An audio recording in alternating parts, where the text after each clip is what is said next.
Sziasztok, ez egy rövid bemutató videó a Magic Shutter elektromos redőnymotorról. Ez a videó azért készült, hogy a segítségével el tudjátok dönteni, hogy számotokra használható alternatíva-e a már meglévő műanyag redőnyök megelektromosítására.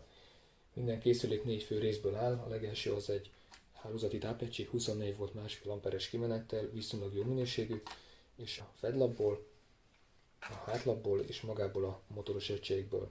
A motoros egységben benne van már a belső tápegység, a működtető elektronika, a motor, a hajtás, minden, ami a működéshez szükséges. Alapvetően kétfajta berendezés van, balos, illetve jobbos kihajtású. Itt látszik, hogy a gurtnyi bal oldal tud befutni a készüléknek a testébe, ez magának a kialakításnak a sajátossága, illetve van belőle jobbos verzió, ez most csak egy üres doboz, ezt azért hoztam be, hogy lehessen látni, hogy van belőle jobbos verzió is. A legfontosabb szempont a felszerelhetőséget illetően az, hogy elfér a készülék. Maga a készülék szélessége az 52 mm, az azt jelenti, hogy itt legalább 52 mm-nek kell lennie a zsanér külső oldalától a falig, de azért jobb, hogyha több van. Itt látható, hogy ez mellett még pár milliméter marad, ez azt jelenti, hogy legalább 90 fokig az ablak majd kinyitható lesz. Az, hogy nektek jobbos vagy balos kihajtású verzióra van szükségetek, az nem attól függ, hogy a gurtni az melyik oldalt fut le az ablakhoz viszonyítva, mert itt látható ugye, hogy jobb oldalt, hanem attól függ, hogy ha fel lenne szerelve egy ilyen 52 mm széles egység, ezt akár valami kis hungarocell darabbal is ki lehet próbálni, akkor lehet látni, hogy a készüléknek melyik oldalára esne a szallag. Itt most látszik, hogy a bal oldalára esne. Kicsit lejjebb rakom.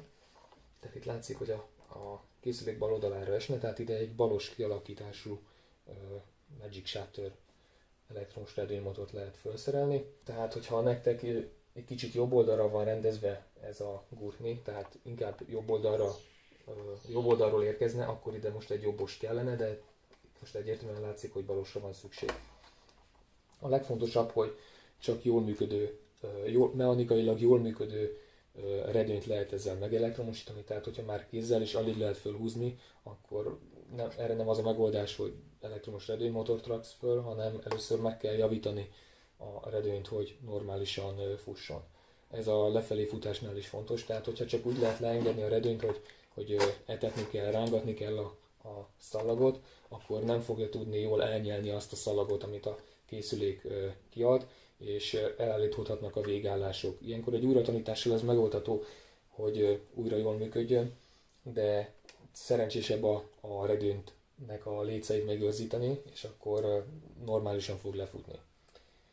Ez a megoldás a normál ablak méretű redőnyöknek a mozgatásához lett kitalálva, tehát hogyha ezt a redőnyt egy kézzel viszonylag könnyen föl lehet húzni, akkor ezt a redőnymotor fel fogja tudni hozni, de hogyha ez egy olyan redőny, amit csak két kézzel bírsz felhúzni, akkor nagy valószínűséggel ez a megoldás nem alkalmas most erre.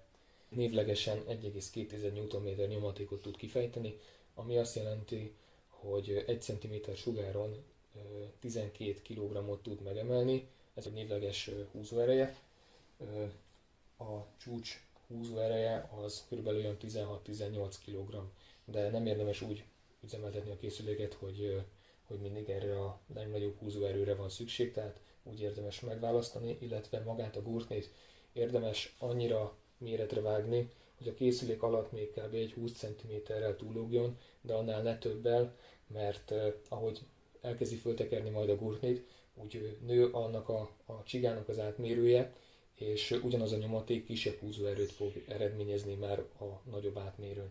Tehát ez egy fontos szempont, amit figyelembe kell venni a telepítésnél, de majd lesz egy részletes telepítési útmutató. Most igazából itt annyi a lényeg, hogy ha van 52 mm hely plusz még valamennyi a zsanér külseje és a fal között, akkor a készülék felszerelhető, az ablak kinyitható, még viszonylag nagy szögben, illetve az egy nagyon fontos szempont, hogy balos vagy jobbos kihajtású készülékre van szükség.